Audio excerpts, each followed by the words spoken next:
Sejam bem-vindos e bem-vindas ao Querida Vida Adulta. Eu sou a Bruna e aqui vamos questionar e refletir sobre as coisas da vida, com uma pitada de sarcasmo, ironia e muita reflexão. A ideia aqui é bater um papo entre amigos sobre como é ser adulto em pleno século XXI. Tá preparado? Então pegue uma bebida, se desliga do mundo e vamos juntos nessa.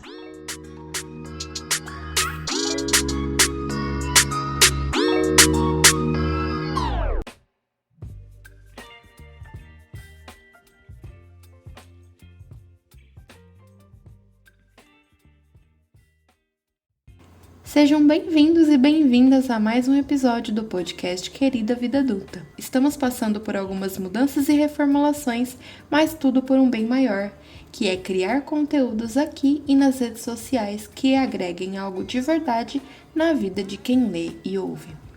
Então, se você acompanhou as últimas movimentações no meu perfil do Instagram, percebeu que agora eu abordo todos os assuntos por lá.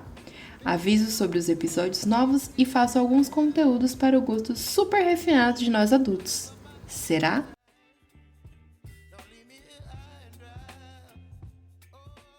Sem mais delongas, esse episódio é o primeiro deste novo formato e se chama autossabotagem.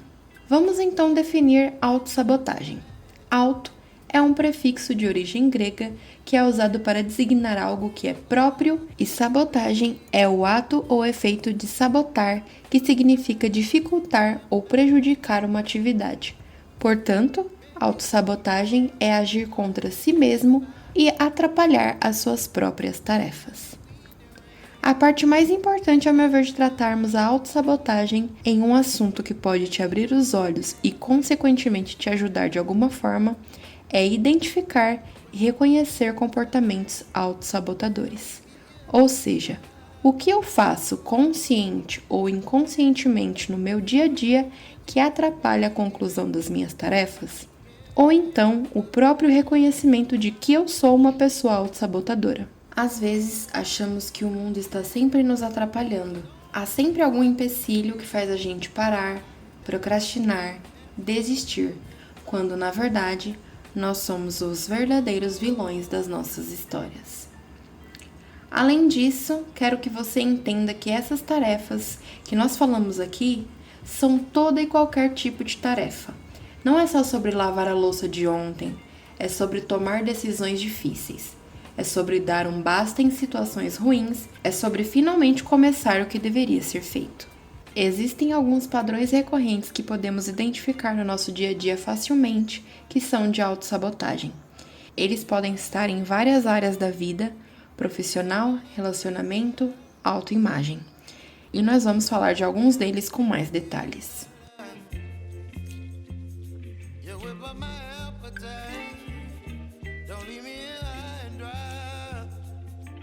Na minha vida profissional, eu nunca havia me sentido relevante de fato. Apesar de sempre dar ideias, soluções, propor coisas novas, eu nunca me senti uma boa profissional.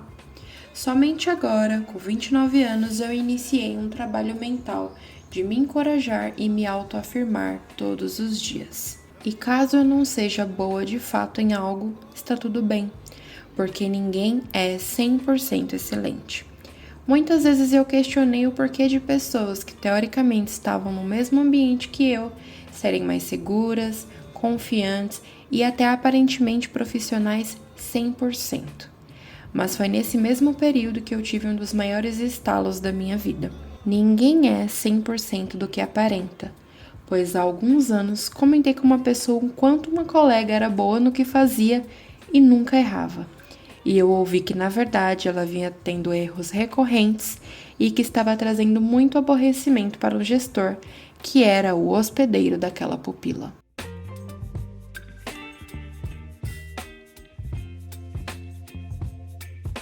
Foi então que eu comecei a observar melhor o lado profissional das pessoas e o quanto elas se vendem de forma convincente e sem defeitos. Acho que é um pouco do que falta em mim.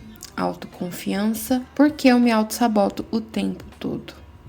Nos relacionamentos temos o clássico modo de se autossabotar que eu particularmente considero como um dos mais nocivos.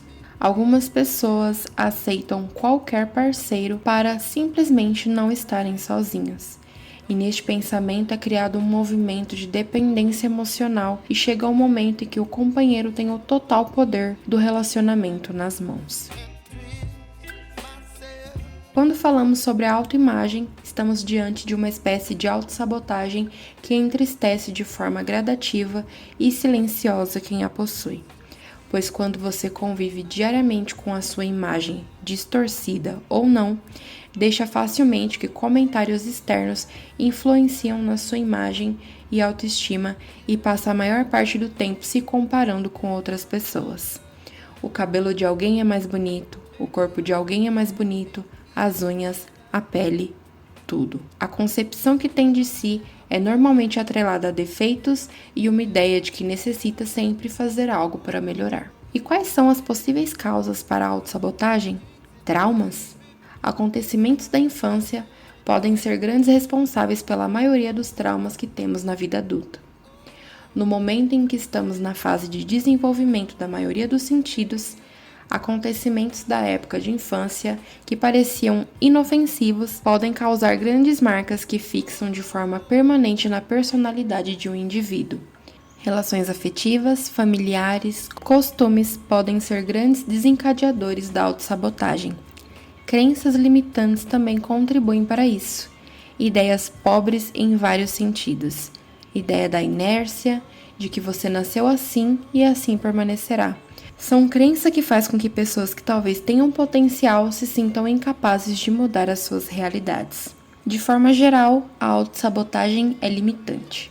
Congela ações e decisões. Normalmente você sente que pode fazer algo grandioso, que tem potencial, mas não destrava.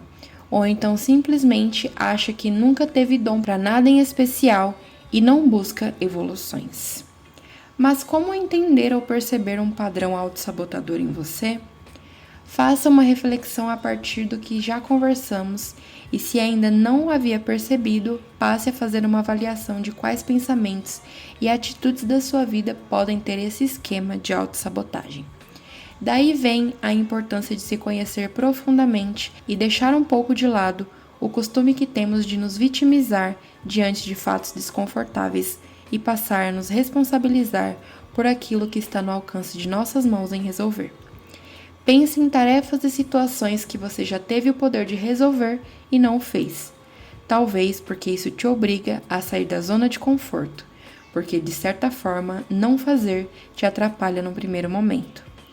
Mas que tirar isso do caminho faria muito sentido e melhoraria a sua vida em alguma questão.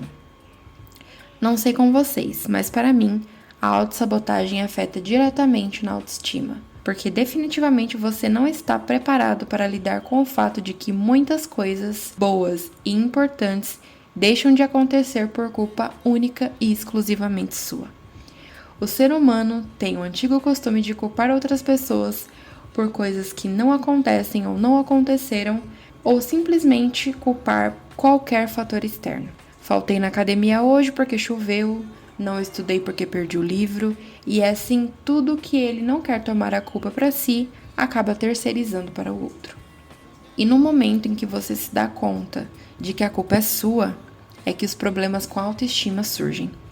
Porque você se sente impotente e incapaz, e fazer um esforço maior que o de costume para mudar essa realidade pode ser difícil e doloroso demais.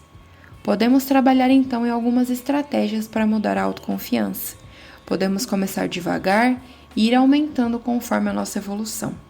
Liste quais tarefas você poderia concluir para avançar de fase. Trace um caminho e desmonte uma grande tarefa em pequenas tarefas, até que no fim do processo você tenha feito o que protelou por anos.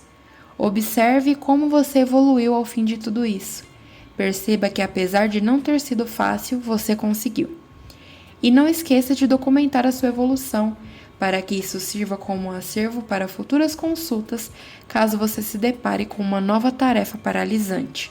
Você pode tudo.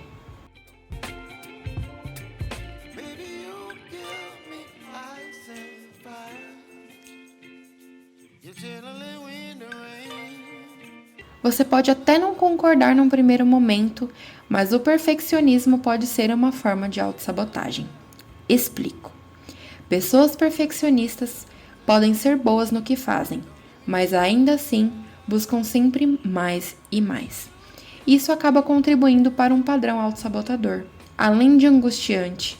Afinal, pense comigo, você está sempre se cobrando e acreditando que o que você desempenhou não foi o suficiente.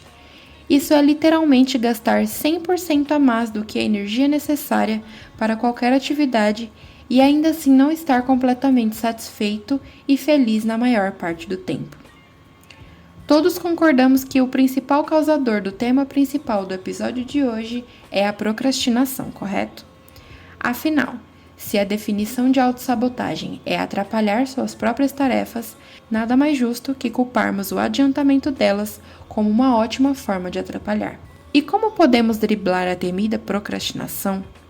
Temos os principais pilares: organização, otimização do tempo, hábitos constantes e o principal, vontade. Quando falamos sobre um problema real por aqui, normalmente queremos falar sobre as soluções que temos para eles. E além das que já falamos, podemos falar sobre a mudança de mindset. Se você ainda não sabe o que significa essa palavra, eu vou dar uma definição simples. Em tradução livre, mindset significa mentalidade e podemos concluir que tem muito a ver com a forma como enxergamos o mundo. Nossa lição de casa para esse episódio é começar agora mesmo a estudar formas de mudar o nosso mindset, para adotar formas positivas de pensar nas soluções e transformar pensamentos autossabotadores em afirmações que de fato são positivas. Começar também a pensar nos benefícios que todos os hábitos trarão para o seu futuro. Comece hoje. E finalmente chegamos em estratégias para superar a autossabotagem. É traçar metas realistas. Não adianta você ter um esforço para mudar sua mentalidade, seus hábitos, se no começo de pôr em prática você se impõe metas inalcançáveis. Isso só vai trazer frustrações desnecessárias e aí acabar te desencorajando. Criar um plano de ação também pode te ajudar nesse processo. Às vezes, ideias precisam ser escritas e desenhadas para enfim tomar forma. E por fim, buscar apoio profissional se for o caso. Nem todas as situações resolvem só com a mudança de mindset ou com mudanças de hábitos. Às vezes precisamos tratar a causa ao invés de tratar o efeito. Não tenha medo ou vergonha por entender que precisa de ajuda. E a frase de hoje é: talvez você seja o seu maior obstáculo. Obrigada por ouvir até aqui. Siga o meu perfil no Instagram para acompanhar os conteúdos que sairão semanalmente. E eu peço um grande favor. Depois de ouvir esse episódio, dá um pulinho lá e me conta o que você achou desse episódio, combinado? Sua opinião é muito importante e me faz ter vontade de vencer a procrastinação. Olha que legal. Os episódios continuarão saindo quarta-feira, porque você pode estar sentindo assim meio desmotivado, mas eu vou vir aqui te dar um puxãozinho de orelha e dizer que 99% da mudança que sua vida pode ter depende de você. Um beijo, se cuida e fui!